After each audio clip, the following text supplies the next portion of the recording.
What up YouTube, it's Misery's Company. In this video, I want to talk about something that is coming hopefully soon, but definitely in 2023. And I also want to put on my tinfoil hat and kind of expand on what I would hope this new addition to the game could be, as well as what I would like to see from it. If that interests you and you want to see what could be coming to Diablo Immortal, hopefully in the near future, but at least sometime in 2023, make sure you watch this video to the very end. And without further ado, let's get straight to it. All right, guys, so first thing is first, we are referencing the Reddit post that was posted just a month ago from the Blizzard community lead, Pez Radar. So this was the post titled, Looking at 2023 Diablo Immortal. I'm going to upvote this. I am number 150. I just realized that. Poggers. But anyway, so it talks about a whole lot of different things. Basically, there are going to be quarterly updates. I covered all of this information in a separate video, but I want to really dial in and put the tinfoil hat on one thing in particular. So they are looking, this year we plan to release 4 major updates containing improvements to clans, in-game social features, and gameplay, which is also introducing a new class and Reliquary bosses. Reliquary bosses are going to be coming probably soon, since we are, getting close to the last Reliquary that we have, or not Reliquary, but the last Hell difficulty that we have available. Usually that also increases the Reliquary bosses. Now, the one thing that I want to look at right here is improvements to clans and in-game social features. So Data Mine ARPG, who I've referenced several times in this channel, make sure you smash a follow. I even have my notifications on. Get those noties on. Support this man or individual, I don't know how they identify, but they are massive for the community and bring really, really good information at a very high pace. One thing they have mentioned is that, especially in reference to this, the new clan feature, is that there is a new in that he has mined within the files of the game, that there is a new addition to the game that is likely coming, that is like almost like a battle from clan versus clan, where you take over towers and you gain a certain amount of resources, or a special resource, by holding on to these towers.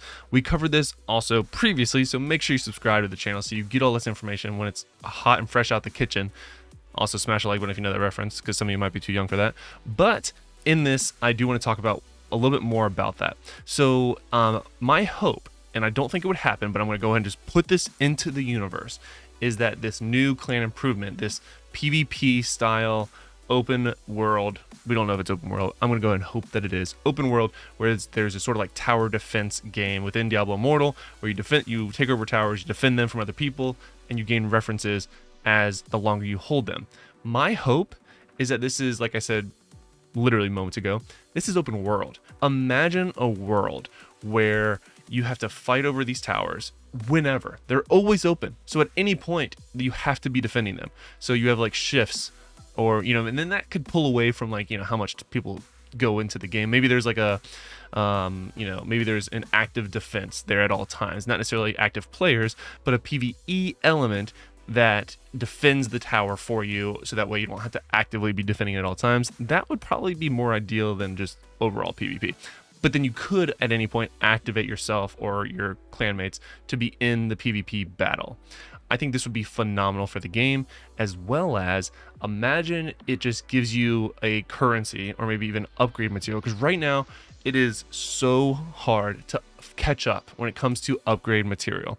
There's other catch-up mechanics for paragons, for the Paragon tree, the Paragon level in general. There's a lot of little catch-up mechanics, even legendaries in the Essence Mastery system. If you're below 40, you get way more legendaries. Not as good, but you do get more legendaries, which will help you with your legendary Essence Mastery, which will then help you catch up with that as well. So all these different catch-up mechanics. Imagine that this new clan improvement tower defense thing that is in the game files is the ability of getting more upgrade materials. Because personally, let me flip over to the game. So for me personally, I just got everything to level 16, and I just upgraded my head as well as my main hand to level 17.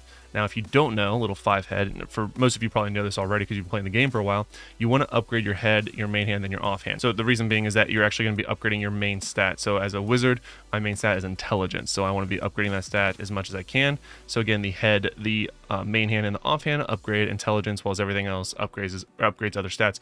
All viable. But that's why you see some people that have their headpiece and weapon and offhand a little bit higher than some of the other ones, because they're prioritizing those main stats, which also are going to directly impact your combat rating. So that's why you're going to see people like that. But that's not the point of the video. It is so hard to catch up with this. So the hardcore grinders that have not taken a break, like myself, that are grinding a few hours a day have these at like level 26. You see them at like 12k CR with less than 1,000 resonance. It's really, really good, but it's impossible. It's seemingly, I'll put it that way, seemingly impossible to catch up.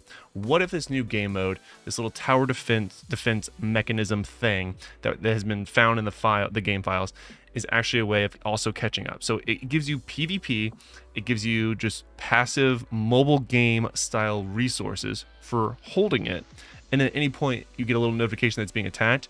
You have a PvE element that is defending the tower, but then you can also jump in as, you know, the Immortal or, you know, just as whatever you are, just your class, your hero, jump in and help defend with the PvE side.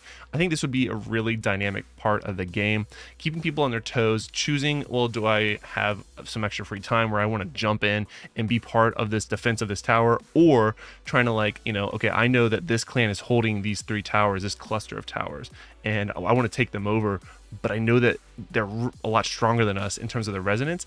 I'm going to wait until I know they're sleeping. So right now there's more strategy being applied to the game. And then at this point, me and like 3 of my clanmates are going to go try to take on the PvE element, or their soldiers defending the tower, take it over so we can gain those resources. And then it flips a switch on the other side for the defenders. Oh man, it's the middle of the night. Like, do I want to do, is it worth it to me to log on right now to defend this tower? I think that is a phenomenal thing that could be added to the game. I think that also could be a hot take. Let me know what you guys think in the comments below. The reason I think this could be a hot take is that I play games like Rise of Kingdoms, where it is very much like that. And it gets you that dopamine of like the rush of like, I have to defend this with my clan, sense of social, you know, just a community, your clan, you're feeling stronger with your clan, you're defending it, you're attacking with them. There's more strategy involved, but it's high risk, high reward. So you're choosing from time to time if you want to take part in this or not. I think this would be a really cool addition to the game. However, like I said, I don't actually think that is going to be how it is designed. I do want to give my 2 cents and share my opinion on what I think that would be a really cool addition to the game.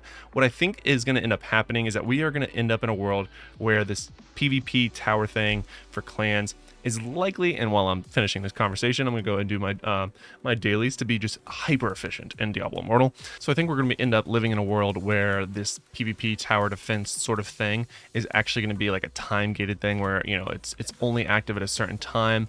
Again, my reference for those of you that have played Rise of Kingdoms, like the God, what was it called, the Ark of Osiris? Yeah, so it was a very active game mode, like 30v30, and there's little objectives on a very specific map that you teleport to that you like fight for. So it's its own like PvP game mode within the game. In my honest opinion, I bet that's where we end up going with this game mode, but we'll have to see. Personally, like I said, I would really enjoy a really in-depth game mode like I mentioned previously, where, you know, there's more high risk, high reward. It's just an ongoing thing that you could choose to be a part of at any point. And I think that would be really rewarding. And you could also, from a pay-to-win versus free-to-play aspect, you could just outsmart a whale, or outplay them in the way of, like, you know, being on when they're not. So you're just dodging, you're just making their power literally useless because they can't even fight you because you're attacking at a very specific time that is, what am I even doing? That is just completely against something that they can respond to. I think that would just add a very interesting layer to the game. They've made so many good changes to Diablo Immortal this past, 10 months this game's been out. And I cannot wait to see what they do come out with this game mode. But personally, that is what I would love to see out of it. I know it probably involves a lot of like heavy development for the game mode that I just mentioned. Obviously, it's probably a completely different map and things of that nature. But I do think that would continue the survivability of the game to make it last for, you know, hopefully years to come. Because personally, I'm not a person that likes a lot of change when it comes to the games that I make content on. I would love to be making Diablo Immortal content for the next 2 to 3 years.